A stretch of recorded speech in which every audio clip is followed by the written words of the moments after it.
सभी को सादर नमस्ते। देववाणी संस्कृतम यूट्यूब चैनल में आप सभी धर्म प्रेमियों का हार्दिक अभिनंदन। मित्रों, प्राचीन ज्ञान माला की श्रृंखला में आज मैं आपके समक्ष एक श्लोक संख्या 2 को लेकर के उपस्थित हुआ हूं। आप सभी इन श्लोकों के अर्थों को जानकर के लाभ उठाएं, अच्छी बातों को जानें, ऋषियों मुनियों के विचारों को जानें, उनके चिंतन को जानें, समझें और अपने जीवन को सफल बनाएं। इसी उद्देश्य को ध्यान में रख करके यह कार्य किया जा रहा है। आपसे प्रथम ही निवेदन कर देता हूं कि आप ऋषियों के विचारों का सर्वप्रथम तो लाइक करके स्वागत करें तथा ऋषियों के विचारों से अपने आसपास के सभी परिजनों को, सगे संबंधी लोगों को, मित्रगणों को शेयर करके लाभान्वित करें। चलिएगा, श्लोक संख्या 2 है। श्लोक का पाठ करते हैं। यह श्लोक भर्तृहरिकृत वैराग्य शतकम का है। श्लोक संख्या 79 है, 79 है, 79 यहाँ पर ये हिंदी में लिखा गया है। इसको आप ऐसे जान सकते हैं 79। ठीक है, चलिए। आचार्य भर्तृहरि बहुत ही सुंदर कहते हैं,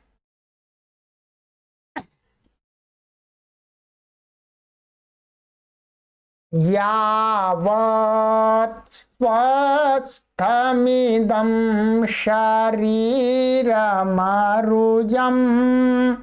यावत् जरा दूरतो यावत् चेन्द्रियशक्तिरप्रतिहता यावत् क्षयो नायुषः आत्मश्रेयसि तावदेव विदुषा कार्यः प्रयत्नो महान्। संदीप्ते भवने तो कूपखननम् प्रात्योद्यमः कीदृशः। बहुत सुंदर श्लोक है। आइएगा, इसका मैं आपको भावार्थ बता देता हूं। पहले भावार्थ आपको सुना देता हूं, फिर इससे हम लाभ ले लेते हैं। ठीक है, भावार्थ है इसका, जब तक यह शरीर स्वस्थ अर्थात रोग रहित है, जब तक बुढ़ापा दूर है अर्थात अभी बुढ़ापा आया नहीं है, जब तक सभी इंद्रियों में शक्ति विद्यमान है, सभी इंद्रियां ठीक प्रकार से कार्य कर रही हैं, आंख देख रही हैं, जिह्वा स्वाद ले रही है, नासिका सूंघ सकती है और आयु बची हुई है और अभी कुछ आयु शेष है अर्थात मरने का समय अभी नहीं आया है, तभी तक बुद्धिमान व्यक्ति को चाहिए कि आत्म कल्याण के लिए महान पुरुषार्थ करे। बुद्धिमान व्यक्ति को ये सारी चीजें जब तक हैं तब तक अपने आत्म कल्याण के लिए कुछ अच्छे कार्य कर लेने चाहिए।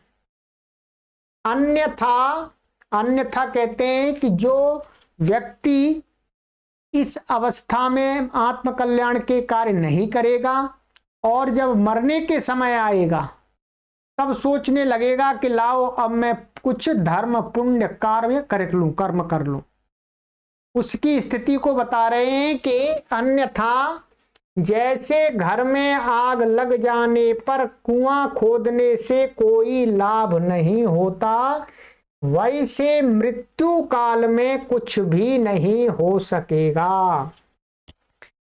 जब मृत्यु समीप में आई गई तब कोई व्यक्ति सोचने लगे लाओ अब मैं कुछ अच्छे कार्य कर लेता हूं आत्म कल्याण के, तो कुछ भी नहीं हो पाएगा।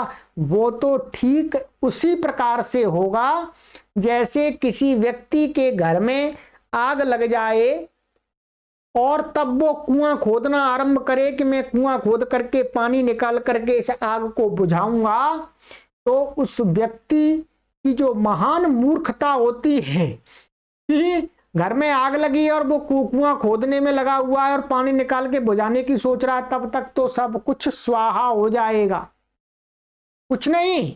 यदि बुद्धिमान व्यक्ति था तो उसको पहले ही कुआं खोद के रखना चाहिए था कि कभी आग लग जाए तो उससे वो बुझा दे। ठीक इसी प्रकार से संसार में जो मनुष्य जब तक वो स्वस्थ है, युवा है, सभी इंद्रियां ठीक से कार्य करती हैं, आयु शेष है, तब तक अच्छे कार्य कर लेता है आत्म कल्याण के लिए, अपने आत्म उन्नति के लिए वो व्यक्ति बुद्धिमान है। और जो व्यक्ति नहीं करता है वो महान अज्ञानी है। वो व्यक्ति मरने के समय में सारे जीवन उल्टे कार्य करता रहेगा और मरने के समय सोचेगा लाओ जी अब परमात्मा का जाप कर लूं, परमात्मा का ध्यान कर लूं, कुछ आत्म कल्याण हो जाएगा। तो कुछ भी नहीं होना। जैसे उस आदमी के समान ही उसकी स्थिति होगी जैसे घर में आग लग जाने पर कोई कुआं खोदता है। मित्रों, आचार्य भर्तृहरि इस श्लोक से हमें यही शिक्षा देते हैं कि भगवान ने ये हमें मानव शरीर दिया, मानव चोला दिया।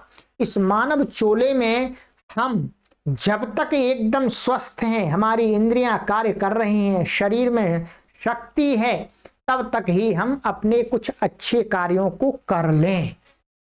बुढ़ापे के लिए ना सोचें कि अरे राम नाम का भजन तो बुढ़ापे के लिए, ओम नाम का जाप तो बुढ़ापे में करना होता है, जवानी में नहीं करना होता है। जवानी में तो आओ पियो मौज करो। तो वो व्यक्ति महान अज्ञानी है, वह अंत में पछताएगा, मृत्यु काल में रोएगा।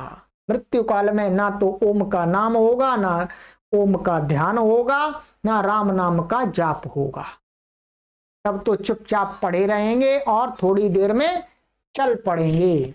इसलिए हम सभी को क्या करना है, इस श्लोक के माध्यम से ये समझना है कि हमें अपने जीवन, जो युवावस्था का जीवन है, उसमें ही आत्म कल्याण के लिए कार्य करना चाहिए, स्वाध्याय करना चाहिए। तो हम अंत समय में मृत्यु काल में पछताएंगे नहीं, प्रसन्नता पूर्वक इस संसार से विदा होंगे। कि कबीर क्या कहते हैं, कबीर ने बहुत अच्छा कहा, जब हम आए जगत में तब जग हासा होय, ऐसी करनी कर चलो हम हासे जग रोय। कबीरा हम हासे जग रोय। कबीर की यही बात है कि जब संसार में हम आते हैं, हमारा जन्म होता है तो बच्चा तो रोता है, परंतु परिवार के लोग सभी प्रसन्नता से हंसते हैं, झूमते हैं, आनंद मनाते हैं, हर्षित होते हैं। परंतु मनुष्य को क्या करना चाहिए, जो रोता हुआ आया है उसको इतने अच्छे कार्य कर लेने चाहिए कि वो जब संसार से विदा हो रहा हो तो वो हंस रहा हो और उसके परिवारजन लोग रो रहे हों। अर्थात इतने अच्छे कार्य कर लेने चाहिए, इतना उपकार कर देना चाहिए कि दूसरे लोग उसके उपकार से, उसके जाने की जो विदाई है उसका अभाव उनको प्रतीत हो, दुखी हो, उनको लगे कि ये व्यक्ति अभी नहीं जाए, अभी संसार में रहे और हम प्रसन्नता से जाएं। तो आइएगा मित्रों, अपने जीवन को हमें ऐसा ही बना लेना है। आगे निरंतर शेयर करते रहिएगा। हम आपके लिए, आपके परिवार के लोगों के लिए, करोड़ों लोगों के लिए, समाज के लोगों के लिए ऋषियों के विचारों से जो कुछ अच्छा हो सकता है तदर्थ ये कार्य कर रहे हैं। आप निरंतर आगे इसको ले जाते रहिएगा। सर्वेभ्यो नमः।